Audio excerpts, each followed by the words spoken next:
नमस्कार. समर्थ किचनमध्ये तुमचे खूप खूप स्वागत. आज आपण आळूवडी बनवणार आहोत. त्यासाठी इथे मी चिंचेचा कोळ, अर्धी वाटी गूळ, 1 वाटी चणा डाळीचं पीठ, धणे पावडर, तिखट, जिरे पावडर, हिंग, हळद, खाण्याचा सोडा, त्याचबरोबर मीठ आणि आळूची पानं घेतली आहे.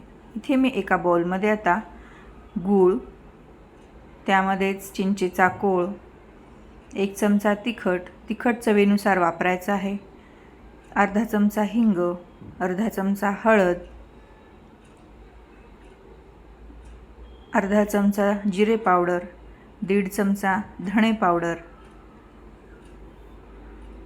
छोटासा चमचाभर खाण्याचा सोडा आणि चवीनुसार मीठ, 1 बाउल डाळीचं पीठ. हे आपण आता छान मिक्स करून घेऊ.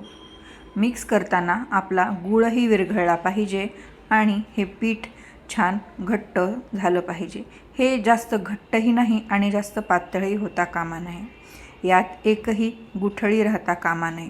त्यासाठी आपण इथे छान एकसारखं हलवून घेऊ. या पिठाची कन्सिस्टन्सी अशी हवी. इथे मी आता स्टीमरही ठेवून घेतलेला आहे.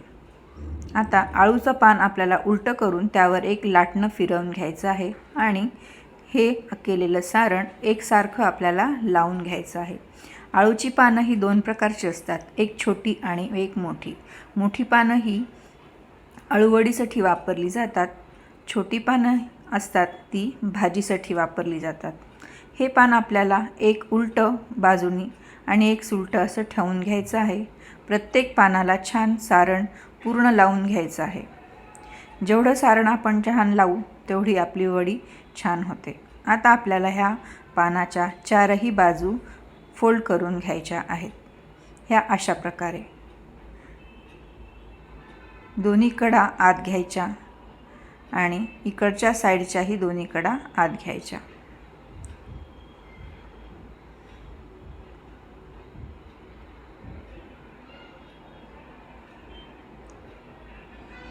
ह्या फोल्ड केलेल्या पानावरही आपण आता सारण लावून घेऊ.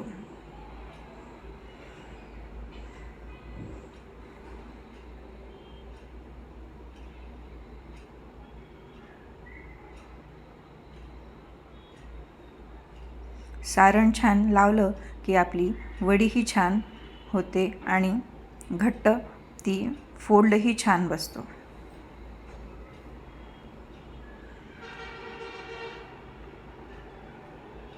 ही वडी आता आपल्याला छान गुंडाळून त्याचा एक घट्ट रोल बनवून घ्यायचा आहे.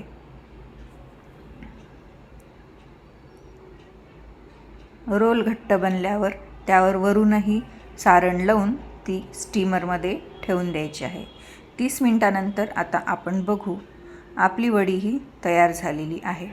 त्याला आपण आता चेक करू. सुरी स्वच्छ निघाली आहे, म्हणजे वडी आपली छान वाफलली आहे. थंड झाल्यानंतर ती आपण काढून घेऊ आणि त्याचे एकसारखे असे भाग करून घेऊ.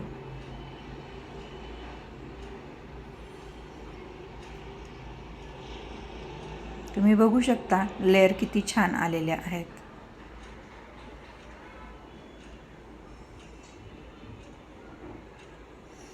आता आपण फोडणी करू. इथे मी एक कढई घेतली आहे, त्यामध्ये तेल, मोहरी, जिरे तडतडले की त्यामध्ये हिंग आणि तीळ घालून ही छान परतवून घेणार आहे. फोडणी तडतडली की यामध्ये आपण आता ह्या वड्या सोडून घेऊ. ह्या वड्या आपल्याला छान 5 ते 7 मिनटं परतून घ्यायच्या आहेत, म्हणजे त्या छान खुसखुशीत होतील. इथे आपल्या छान वड्या परतून झालेल्या आहेत. आपण त्या आता सर्व करू.